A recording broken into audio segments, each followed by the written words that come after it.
Hello and welcome to a special discussion on Afghanistan for The Wire. President Trump's surprise announcement over the weekend that secret talks that had been planned between the Afghan president and the top leadership of the Taliban at Camp David had been called off literally just 24 minutes before they were supposed to happen has raised fundamental questions. First of all, was a major deal in the offing, or has Afghanistan been spared being jettisoned by the United States? And what does this mean for India? Those are two critical issues that I'll explore with two of the most illustrious former ambassadors to Afghanistan, Rakesh Sood and Gautam Mukhopadhyaya. Rakesh Sood, let's start with President Trump's surprise announcement that first of all that there was to be secret talks in Camp David between the president of Afghanistan, Ashraf Ghani, and the Taliban leadership, at something that the world simply didn't know about, and then that this had been suddenly called off 24 hours before it was going to happen. Does that give you the impression that there was a major deal in the offing, or is that an exaggerated interpretation? I think the contours of the deal had already been spelt out by Ambassador Khalilzad, in the sense that about 5,500 troops were going to be taken out over the next 4 or 5 months.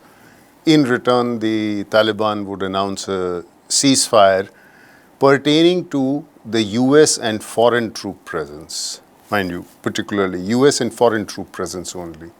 Now, President Ashraf Ghani had not been very enthusiastic about this deal. He was looking for something more in terms of assurances. And so I think the idea was that Camp David could provide an opportunity where perhaps President Trump would use his persuasive powers vis-a-vis President Ashraf Ghani. Maybe he could also try some persuasive powers vis-a-vis the Taliban leadership, Mullah Brother and so on. But yes, the fact that the stage was set at Camp David was certainly a surprise, because on that there had been no previous inkling that that was what was envisaged. Let me ask you two quick questions. A, if this had come off, would it be a major deal? And B, did you get the impression that Camp David was the setting because the president wanted to use this to claim credit and in a sense project himself, as some people have perhaps even nastily said, as a potential candidate for a Nobel Prize? Well, Camp David as a setting was not a necessary setting in a sense. But yes, if you want to put it in terms of a setting which would merit consideration for a Nobel, then certainly Camp David sort of springs automatically to mind.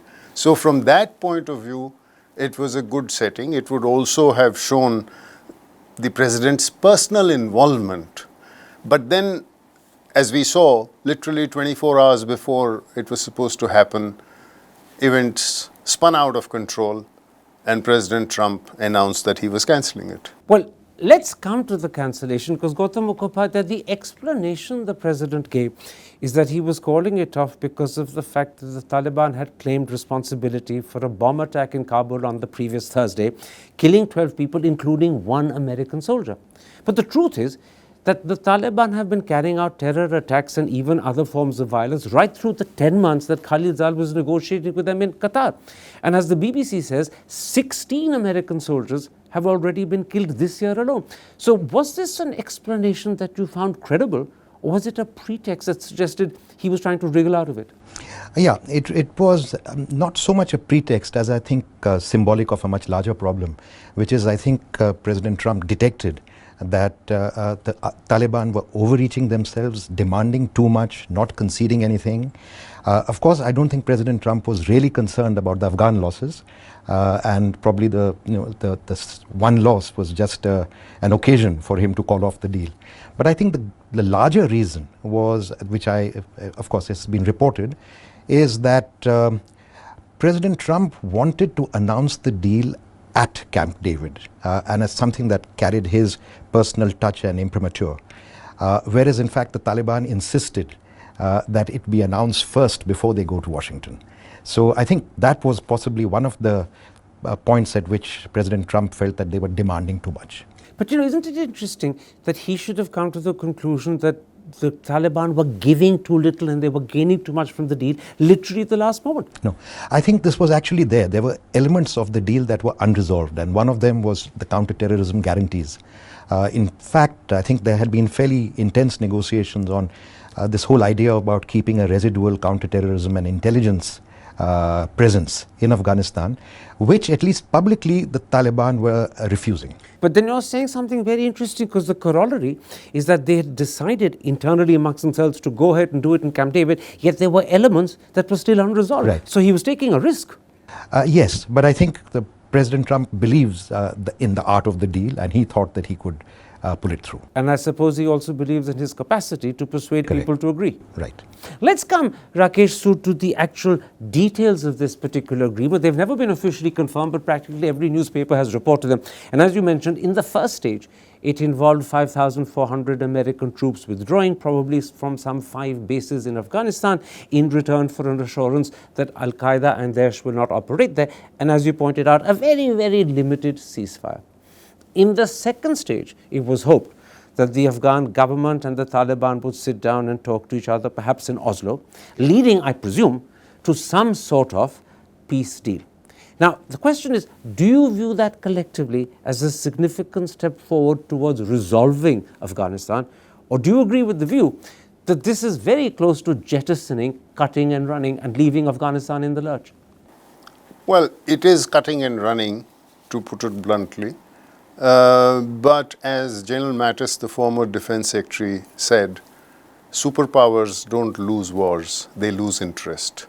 So therefore, what Ambassador Khalilzad was trying to negotiate... They only lose interest when they know they're losing.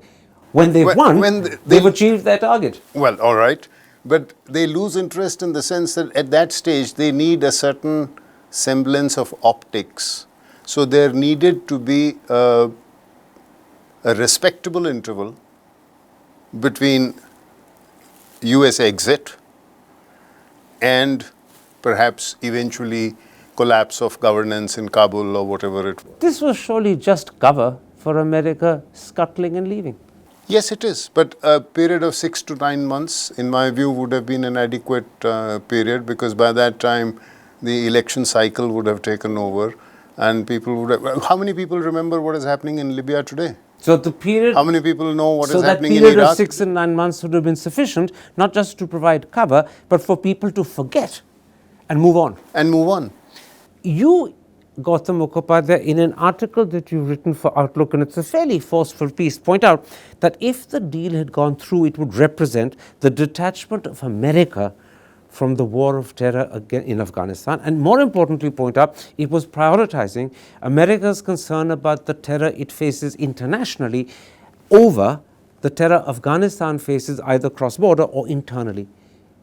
How confident are you of those two? Well, very definitely, because when the Americans came to Afghanistan, they were very clear that they actually came to prevent international terrorism.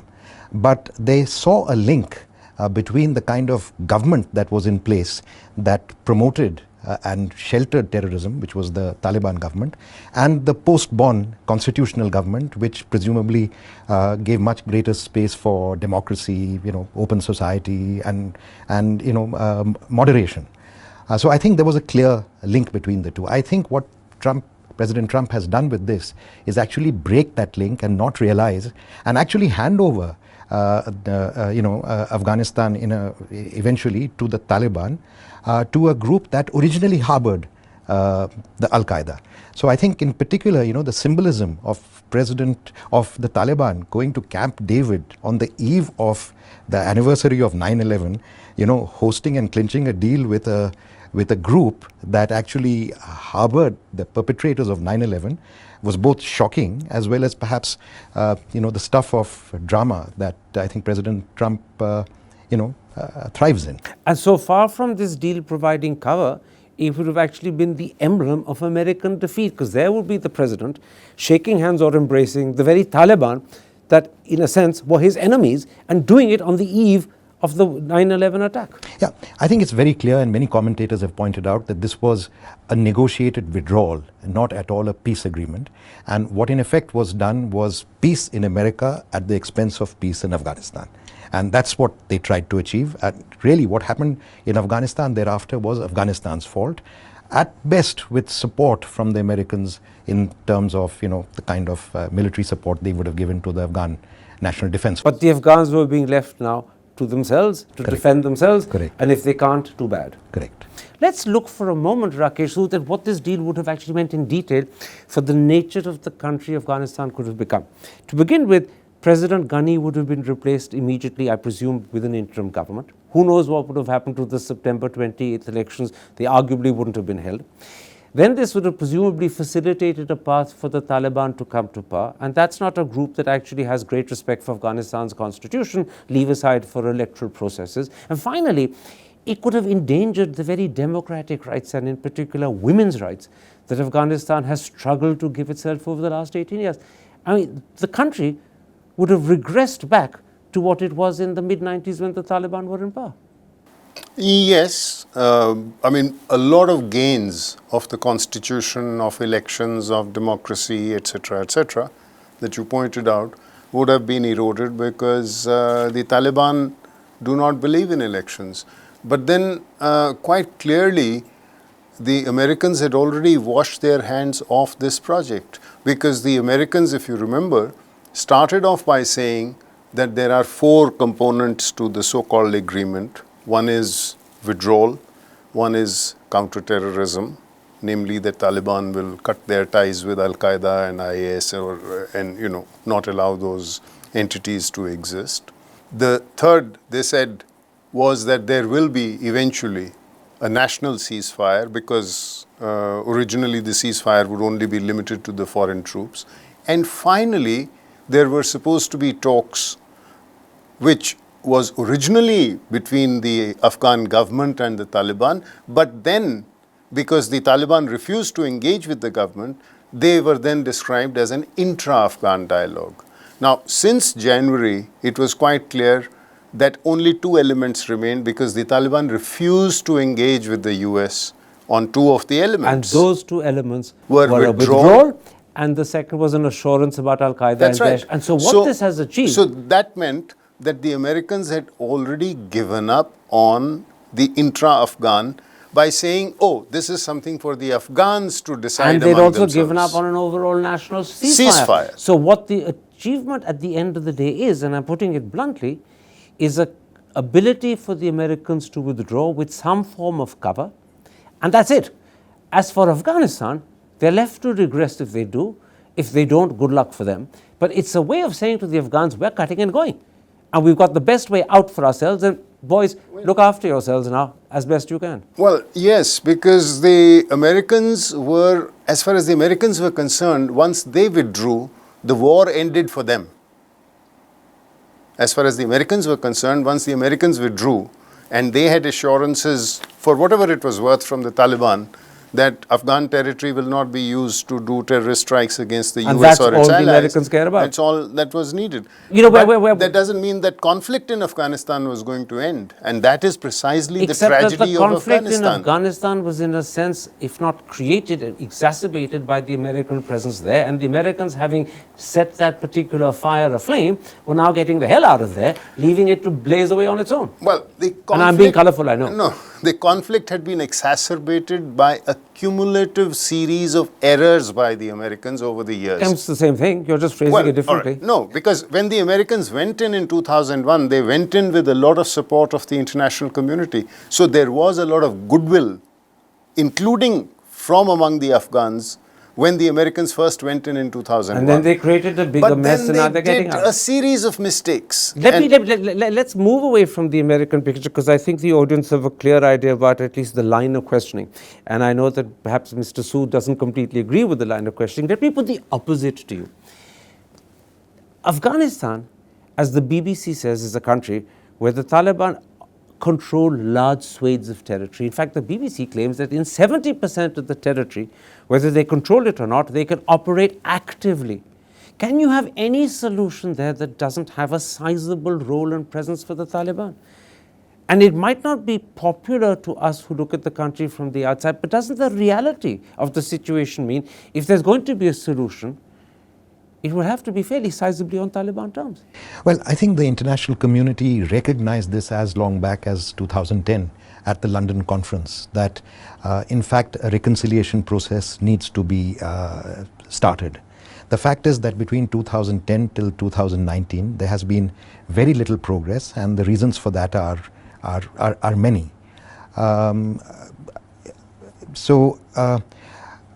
While it's easy to say that the Taliban control a lot of territory, I think a lot of these facts and figures that are quoted are often in dispute and disputed.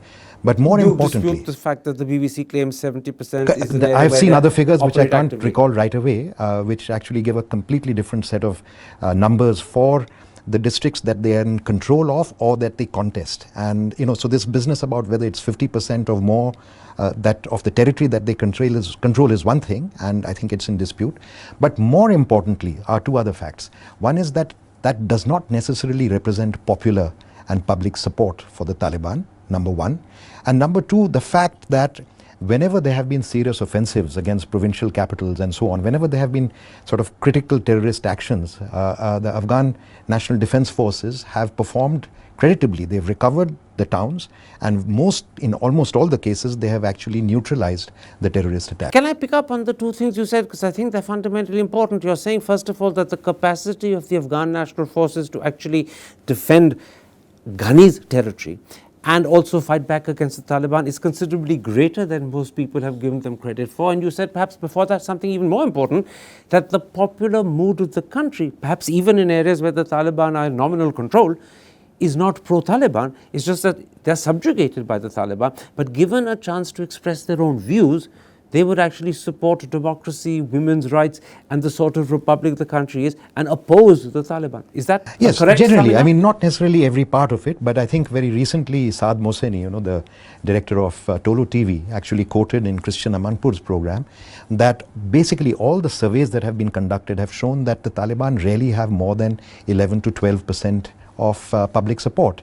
And a large amount of this is on account of, let's say, excesses of local commanders.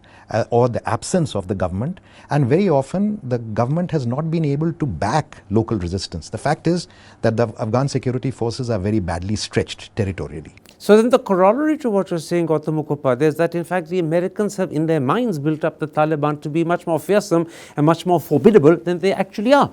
I agree. I think there's been a narrative that has been created about the inevitability of the Taliban that I think is questionable. Would you agree with that the Americans are actually doing a deal with an opponent that is nowhere near as fearsome and formidable as they deem, and therefore they didn't have to bend the knee to the extent to which they had? They could have been a lot tougher if they wanted to, and the Taliban would have given in.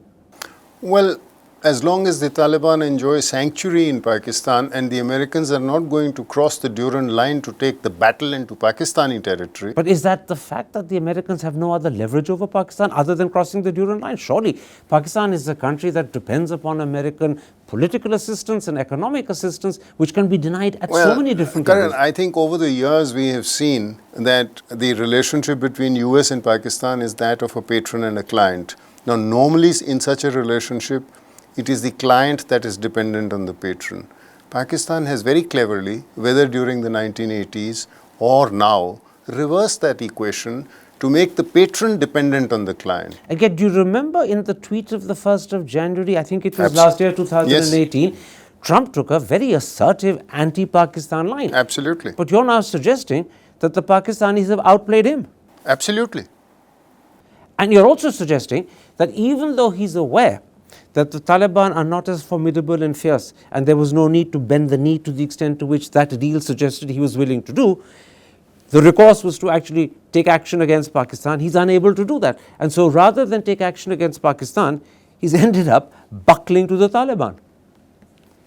Well, he has said that the talks are dead, actually. For now. For now. I mean, in America, what's dead revives pretty quickly, as happened with Kim Jong. Yes. But it also means that he's actually accepted he's powerless to bring Pakistan to heel, even though Pakistan depends on American support. And instead, he's willing, or was willing, to buckle to the Taliban, even though the Taliban, as Gautam Mukhopadhyaya points out, are nowhere near as fierce and formidable. A bizarre outcome for an American president. The power that he hasn't used, and the resistance that he should have given, he hasn't given. True. Is this why you say in your Outlook article that in fact a no-deal exit would have been better than the deal that he was contemplating? Well, to the extent that he is actually handing over Afghanistan to the Taliban, as opposed to, and that too as part of a negotiated deal, as opposed to the Afghans having to fight it out by themselves. But let me just, Karan, let me just go back to that previous question. You know, the Taliban being as fearsome that you talk about, the fact is that, you know, the Taliban is fighting a war by terrorist means. It is not fighting a war by the laws of war. It's fighting a war that is, you know, completely outside the laws of war. Whereas in fact, any government troop, whether it is Afghan or the Americans, do have to, you know, abide by the laws of war and cannot take recourse to terrorism. So even the kind of control that they have right now has been earned or brought by terrorist actions, not by public support. There are some who would remember, who would say that the Americans, Vietnam, particularly My Lai comes to mind, but there are many other such instances, were capable of similar horrors even under the rules of war. Why was that not the response in Afghanistan? Right. So that is of course possible, and I think the American forces and sometimes occasionally the NDSF also have been accused of you know, civilian casualties that were not at all necessary, but nothing like the kind of episode that you describe at So My what Lai. you're saying is that the Americans have actually fought this war metaphorically with one hand tied behind their back because they had no credible response to the fact Taliban was using terror. No, Karan, I would go back. You know, President Obama, during his campaign trail, when, you know, the Iraq war was still live, he made this point that Iraq was a war of choice, whereas Afghanistan was a war of necessity. In Afghanistan, the theater of the war was Afghanistan, but the locus of the war lay in Pakistan. And in fact, his appointment of Richard Holbrooke as special envoy for AFPAC was related to precisely this, that in fact the way to deal with the Afghan war was through Pakistan. I think what has happened is that this particular principle has been abandoned time and again. And when the Americans have really brought pressure to bear on the Pakistanis, at least for the time being, they have been able to cooperate in the... But we've intriguingly and interestingly come around to the very point that I was discussing with Rakesh Sood, which is that America, not just under Trump, but even earlier under Obama, fully realized that the locus of the war was Pakistan, that without Pakistani support and sanctuary, Taliban would not be able to continue for very long. And yet, even under Obama and even more so under Trump, they were unable to do anything about Pakistan. It's amazing. A superpower realizes that the problem is Pakistan. It knows that Pakistan is a client state that cannot survive without American strategic or economic support, and yet it's unable to do anything. Correct. Occasional rhetoric, but that's it. Yeah, I mean, President Obama himself changed his policy, you know, by ordering the surge and drawdown, you know, after he became president. And so the American policy in Afghanistan has been repeatedly characterized by these flip-flops. One day Pakistan is an enemy, the next day they are their you know, ally. So the hidden story behind the deal that collapsed, which we've been talking about, is not just that he was willing to bend the knee to the Taliban, but even more so that he was also recognizing that he can't stand up to Pakistan, which is why he's bending the knee to the Taliban. And therefore, this would have been, in a sense, and I don't know if this is the appropriate phrase, a double whammy for America, acceptance of inability on both fronts. Pakistan outplayed him. Pakistan basically outplayed Trump in that sense. They were able to get the Trump administration or Khalilzad to accept less than the 4 points on which they had started.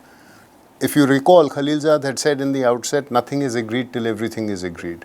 Now that principle was also jettisoned because 2 of the 4 principles were thrown away. So eventually, as the Taliban continued their negotiation, they were able to whittle down the American position. Because of the support they had from Pakistan. Exactly. And because the Americans were, it was evident that the Americans were keen to leave, and the Taliban knew that, so they were able to successfully outmaneuver and outplay the Trump negotiating team. Something that they wouldn't have been able to do if they didn't have either the political support and, more importantly, the sanctuary of bases in Pakistan. Oh, absolutely. Their strength came from the Pakistan backing they had. Absolutely. Which Trump knew. Of course. And So did Ambassador Khalilzad. But could do nothing about. No. And Khalilzad was frequently visiting Islamabad and yet was unable to do anything.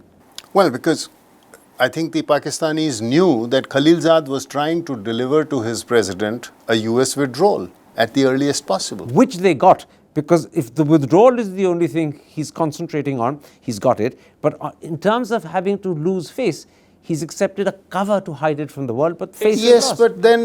But then, Karan, I mean, the Americans have not won a single war since World War II. That doesn't mean that you want to keep losing wars thereafter as well. I mean, there's a limit to how much any country wants humiliation. No, but there was Vietnam, there was the Korean armistice still stands. They withdrew from Lebanon, they withdrew You're from... being deliciously cynical. They withdrew from Somalia. Americans are so used to humiliation, one more doesn't matter. All they need is a They withdrew from Iraq in 2011. I mean, Bajwa and Imran Khan must be gleeful with joy. Karan, two things. I think it's not just that the Pakistanis have fooled the Americans. Actually, the Americans have repeatedly fooled themselves. If there was at all any proof required about the Pakistani ability to influence the Taliban, the very fact that this entire deal got speeded up after Imran Khan and Bajwa's visit to the United States and their conversations with Trump proves it. I mean, the argument that somehow they are helpless and they don't actually control the... So when Trump made that statement in the Oval Office about being invited to mediate, he wasn't just talking out of turn. Some Indians said that he was actually manufacturing things and he wasn't sure what he's talking about. It was probably a deliberate attempt to keep Imran happy and to show Imran, in return for the support you're giving as far as Afghanistan and the Taliban are concerned and providing the cover for me to skittle and get out, I am grateful and I will show my loyalty in this way. Right. But it's not at all sure that he would have not changed his mind the next day or just forgotten it immediately after Trump, that. Of course. Yes. So what you gain with Trump, you could lose the next day because he's not very firm. Right. But nonetheless, at that moment, But it wasn't so much accidental as deliberate. Sure. Let's come to India at this point. Would you accept that if this deal had gone through, it would have meant in the first instance Pakistan's leverage with America would have increased and its capacity to inflict terror on India would have also increased? And secondly, it would have had a hugely adverse impact on our relationship with Afghanistan. Well, because it would have had an adverse impact on our relationship with Afghanistan because we wouldn't know how the Afghan government would evolve with the growing influence of the Taliban and where would that take Afghanistan. Why would we not know that? We've had that experience in the 90s when the Taliban ruled the country. True. And we were one of many countries that didn't even recognize that government. I know. But I think there is one thing which we need to remember, that first of all, the Taliban of the 1990s and the Taliban of today may be somewhat different. We don't know. Why do you say that? Because nobody really knows that. So we're hoping. Well, it is just an assumption. Nobody really knows it. You need to test it out. And secondly, in the 1990s, please remember that the Taliban were recognized by only 3 countries. They were not seen as a legitimate government. They had come to power on the back of Pakistani tanks and guns. This time, they were actually coming to power at the negotiating table in Doha, sitting across the table from Khalilzad. But only because of Pakistani support behind them. Correct. But they had also been invited to China, they had been invited to Russia, they had been invited to other countries, to Oslo, and so on and so on. And this time... So all of this gives you credible reason to believe that the assumption that the Taliban might not be so bad the second time round is hope? All I'm saying is that this time if this deal had gone through and let us say through the back door, they had come into some form of interim government over a period of time, they would have not had the same dependency for legitimacy on Pakistan as they would have today, because there are, say, 50 embassies in Kabul today, all of whom would have dealt with the interim government. I can see the reason why you believe there is some hope or possibility that Taliban 2 would be better than Taliban 1. But I'm struck with the thought that this is a bit like saying, I got bitten by the tiger the last time I walked into his den. Who knows, he might change his mind and not do it if I go in a second time. I mean, this is hope against his stomach experience. May be full. But this is hope against experience. Well, it is, but then things evolve. I mean, nothing, history does not actually repeat itself. Yes, there are certain similarities, but it doesn't necessarily, because this Taliban, even then, the Taliban was not happy about its dependency on Pakistan. This time, when they enjoy legitimacy, where 50 embassies are willing to deal with them sitting in Kabul, then they would they might turn out to be a slightly more different. Let's always remember that there is a strong nationalist streak in the Afghan. And this is something that I think we would do well to remember. Rakesh Sood, for a variety of reasons, insists upon seeing the silver lining and not so much the cloud in the middle. Would you agree?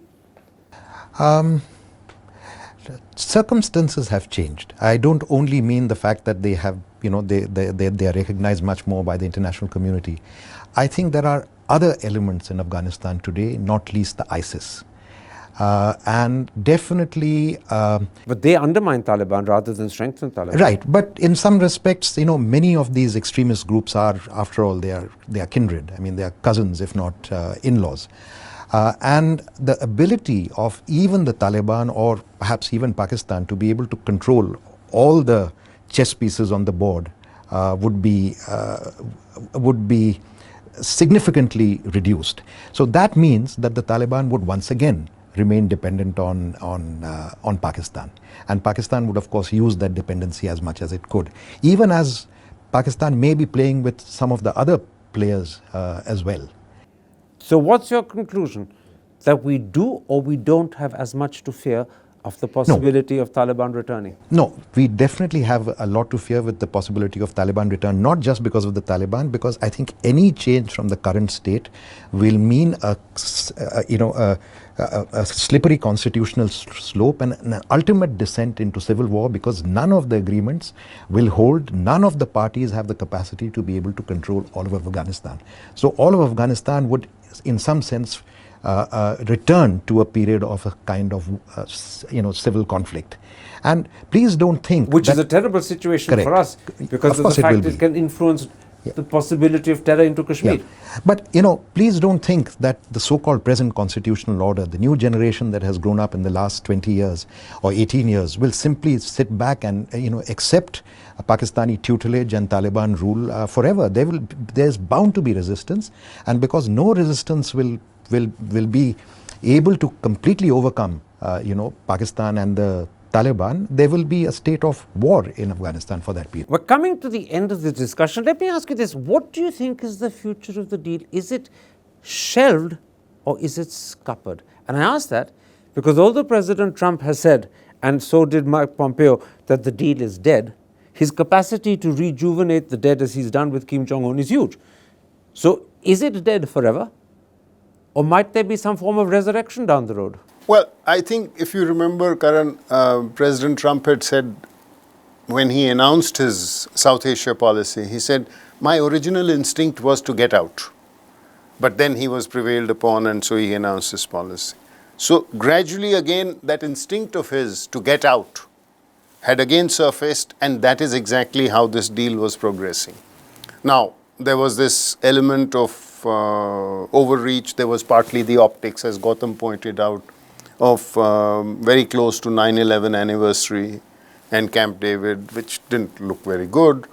And then suddenly there was also a certain amount of, I think, infighting taking place in Washington, in the sense that Pompeo had expressed some reservation about the way this deal was coming about.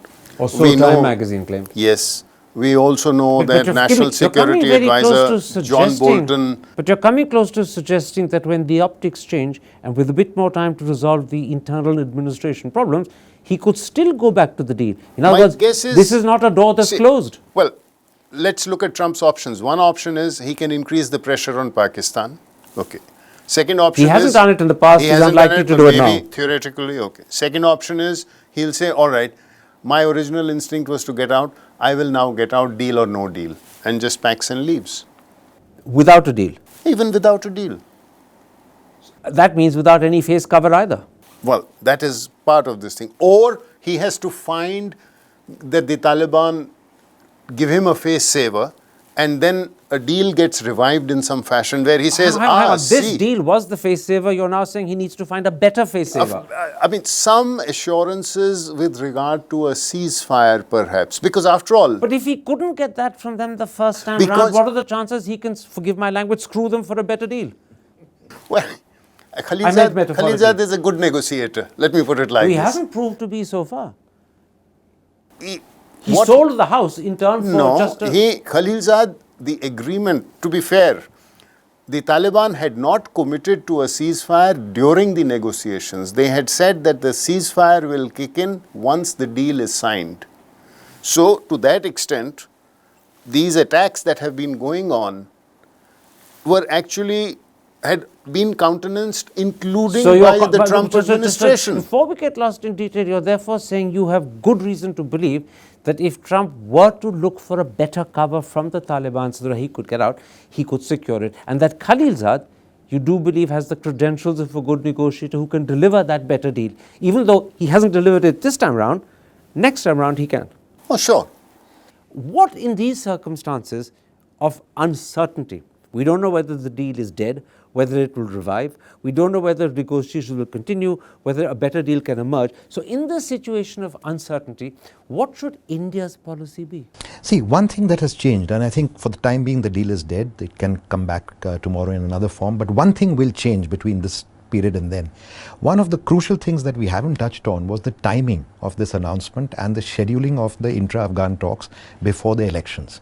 The effect of that, together with the attacks that were taking place, would have been that the Afghan presidential elections scheduled for September 28 would have become meaningless. Now, what this calling off, this suspension of talks has done is it actually created a window for the Afghans to actually be able to hold the election, and then from there perhaps actually pick up the threads for a genuinely Afghan-led, Afghan-owned and hopefully Afghan-controlled talks, except for the fact that Afghans are terribly weak, are terribly dependent on outsiders to be able to help them in the current situation, and therefore extremely vulnerable.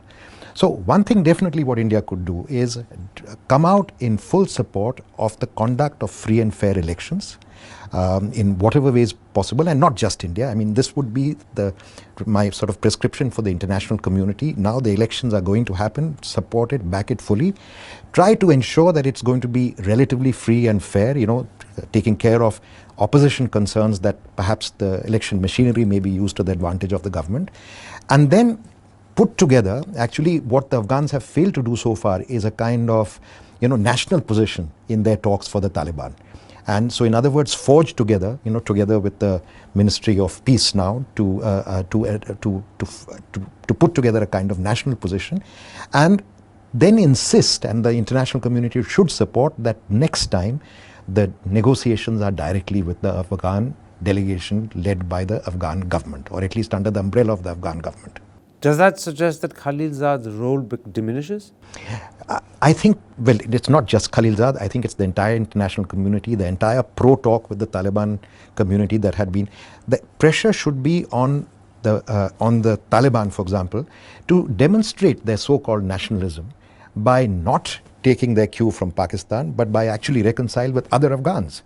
And not. Do you think they're willing to do that, given that their backbone comes from Rawalpindi?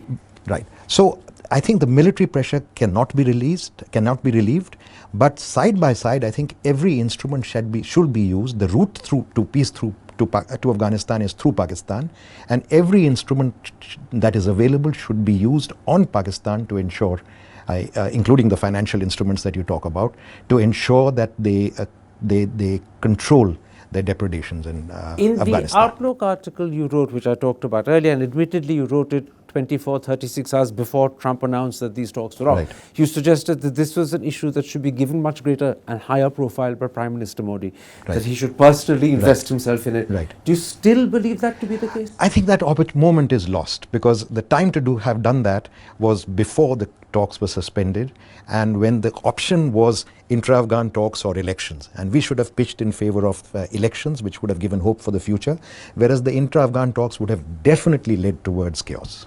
Gautam Mukhopadhyaya has sketched out how he believes India should play its hand in the next period hereafter. What's your feeling?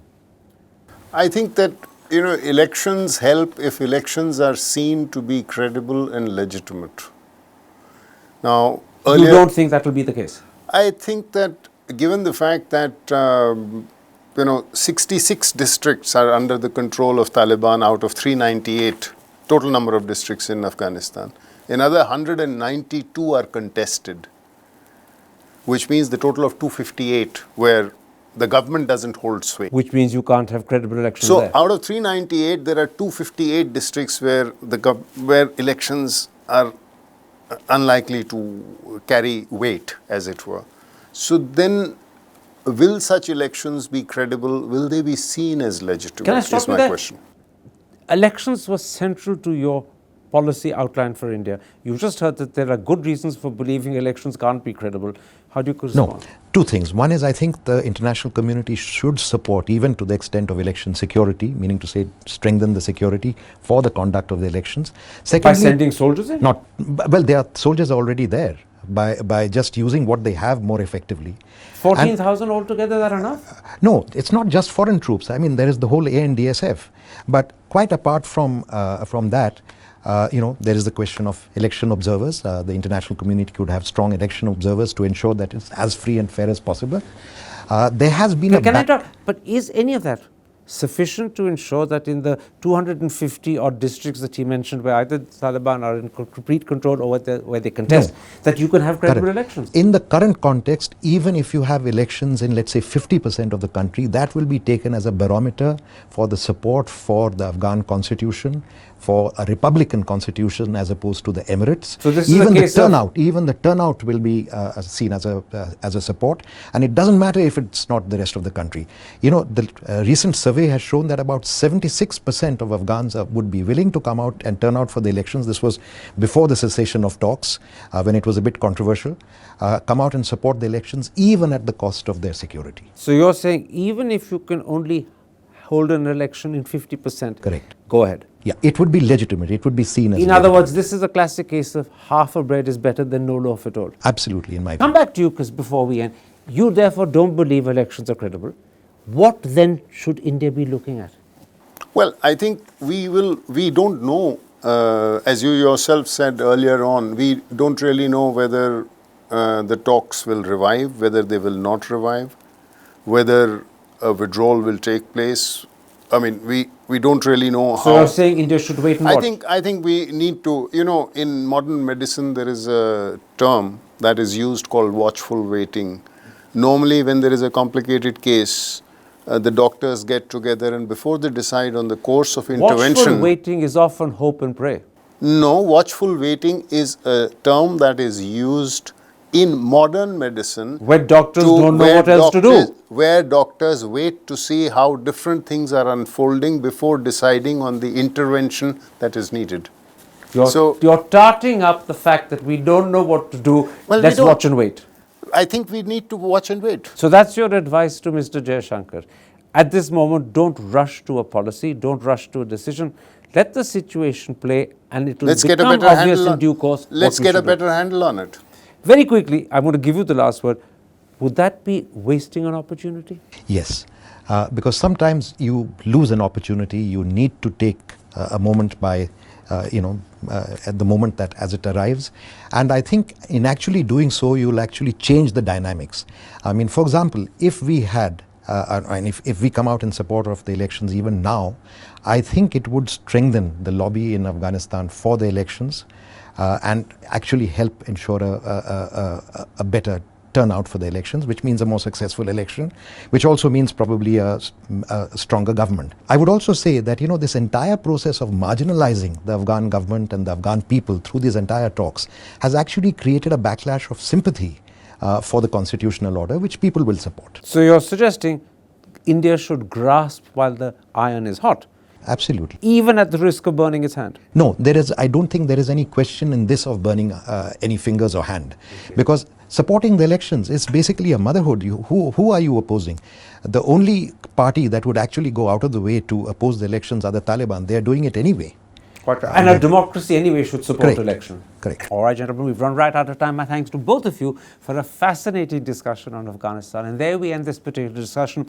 If you have been watching, many thanks indeed. To receive instant updates on all videos from The Wire, click the subscribe button and hit the bell icon. Pay to support independent journalism. Click the link in the description and choose the amount you want to pay.